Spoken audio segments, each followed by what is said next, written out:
Okay, hello.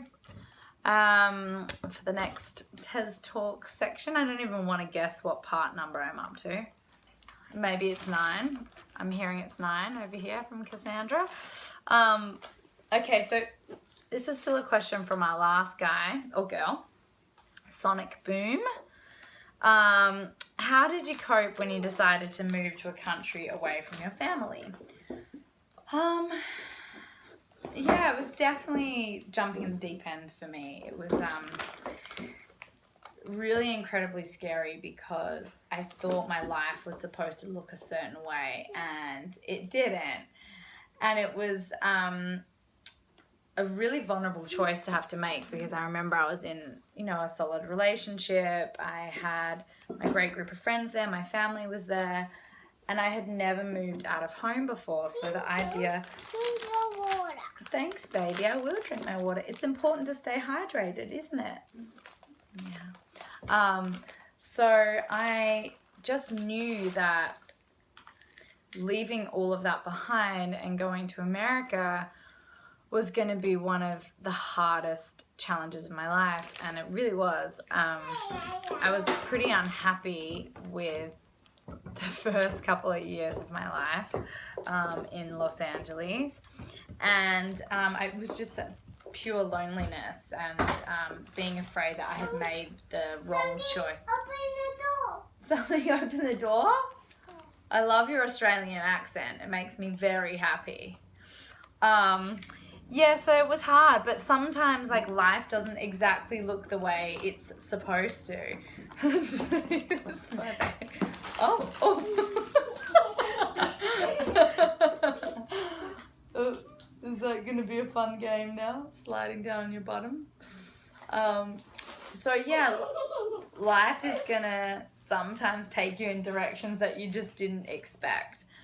And that's really nice. It's a beautiful thing about it. Being okay with how life will throw things at you. And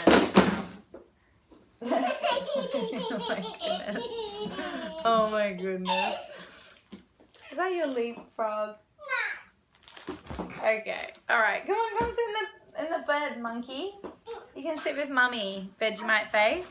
So yeah, it was really hard. I had to find a way to cope with that stress of being on my own, and it was really challenging. But again, it was the nicest thing that I could have done for myself because there was immense growth during that period, as scary as it was.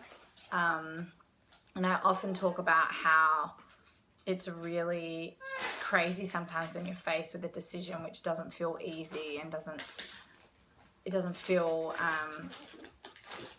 like it's going to bring you what you always thought you were going to have. And sometimes life just, throws these curveballs at you and you have to be brave and you have to jump in and show up for these really pivotal events in your life and do it in a way that's open-minded and be okay with the outcome.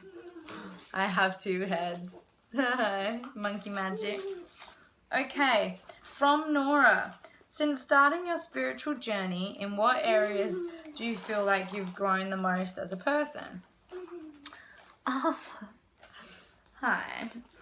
I feel as though I have grown the most as a person. Hi, my little monkey man. As being, a spiritual being. I don't really think I had found my spirituality before that. You got Vegemite all over your mouth. And now it's all over Mummy. I definitely didn't see myself as someone who cares so much about spirituality. I was very focused on self, on reaching goals. I wasn't at all concentrating on life as a bigger picture.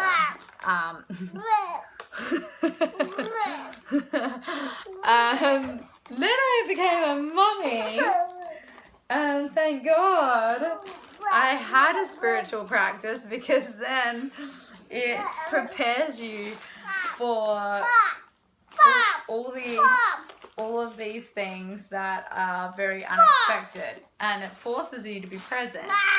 Okay, I love you. Hey, can I explain something to you?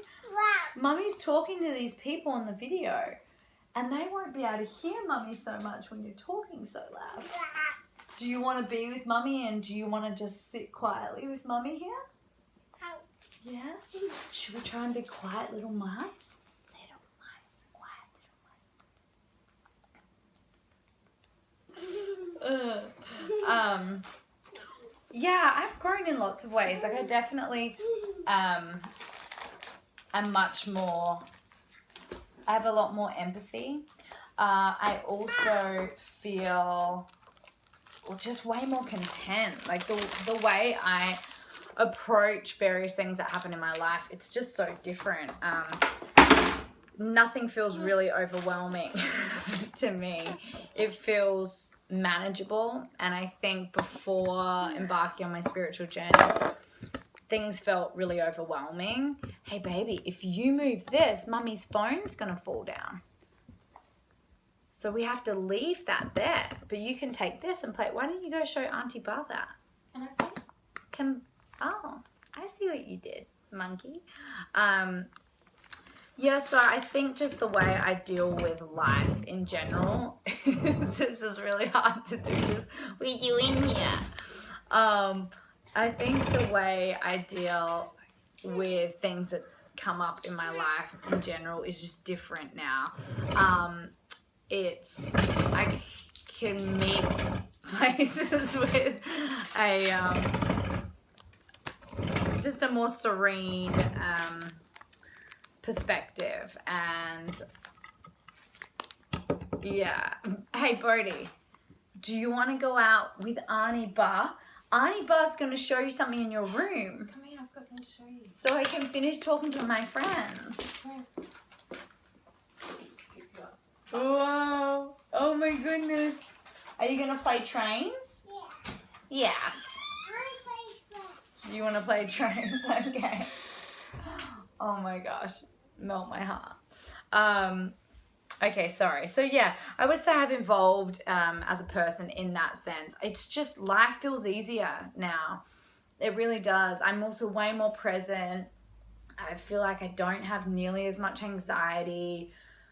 I don't dwell on the past. I used to literally sit in the past, like reliving things over and over and over until I was traumatized.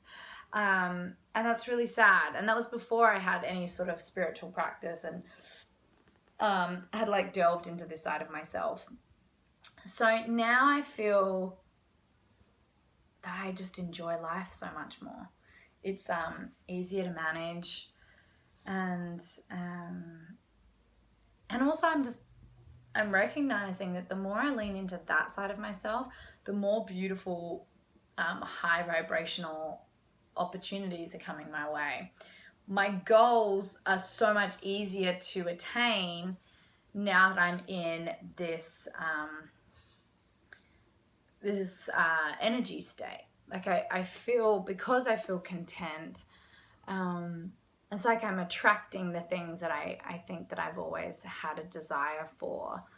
And the new things will come my way that I didn't even realize I had desired, that actually really serve me and are enriching in my life. And so that's been really beautiful, and it all was triggered from starting a spiritual practice. So there's that. What is the one thing you need to or want to work on, from Nora? Thanks for the question. That's good. It's so hard for me to slow down. Like literally, even right now, it's like my husband dropped Bodhi off. I'm with Bodhi from the moment we wake up till the moment we go to sleep. And today I was like, I'm doing your Zen life. All right, so you take him, I took him to school still because I love dropping off at school. It's like one of my favorite things. And then Mark picked him up and took him to swim class and then dropped him off here because Mark now has to work today. So I was like, okay, I'm still going to try and like be a mom and be on, but also do your Zen life, and I can try and do it. And that's one of my things, is that I try and multitask and get everything done, achieve everything, make sure everything's great and of the highest level. But then some things start to slip. And that's what I think I really need to work on, is slowing down, having an easier pace, not trying to take on 1,000 things, and being okay to saying no to stuff too. I mean, that is really hard. I'm such a yes and person, that opportunity comes my way or someone asks for help, and I'm like, yes, yes, yes, yes. And then all of a sudden, it's like this output of energy everywhere else, but here and with, you know, my baby, or Bodhi just comes with me while I'm like blah blah blah blah blah. So it's about slowing down for me, and you know, Mark will tell you that too. It's like one of his pet peeves is when he's talking to me and I'm like, yeah, okay, anyway, so I had this idea, we gotta go here, and then and he's like, wait, hang on a second, we're still back here on this point, like don't jump 1,000 steps ahead. And it's just so my way. And I want to calm the busyness of the committee a little bit, because it's definitely what I do. Yeah, I was saying before, like I don't feel serene on the outside. It feels serene on the inside, and it's from that place that I get really excited and motivated, and I want to get all these things done. But really, it'd be nice to have the serenity on the outside too, like feel that, but then also like really live that serenity without having to fill my day with 1,000 different things, mostly play date related and kid related, and because that's my passion, that's what I want to do. I want to be with him every day. It's so interesting watching him develop and interact, and it's my favorite thing. So that's something I definitely want to work on. Okay.